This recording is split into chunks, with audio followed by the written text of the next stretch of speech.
আদব এক কলা গাছ।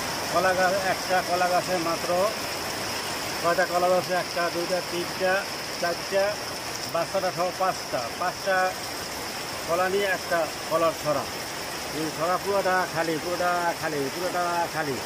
খালি আস্তে আস্তে আস্তে আস্তে আস্তে আস্তে আস্তে আইসা এই যে নিচে একটা মশলা হয়েছে করতো। এই হলো অবস্থা। প্রচণ্ড বৃষ্টির ভিতরে হ্যাঁ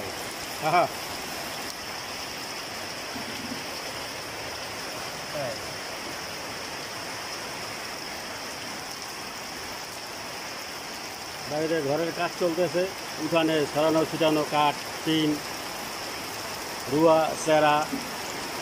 প্রচণ্ড বৃষ্টি হইতেছে। ওইটা হলো ছোটো কাকার ঘর, এটা বড় কাকার ঘর, এটা হলো মেজো কাকার ঘর, ওইটা হইলো মেজো কাকার ঘর, এটা হলো আমার আব্বাজানের ঘর। এটা নিয়ে মোটামুটি আর কি আমরা আছি, আলহামদুলিল্লাহ। তো কাকের ঘরের কাজ চলতেছে, টিন লাগানো শেষ। 4-5টা কলা নিয়ে একটি ছড়া, তারই বাংলাদেশ।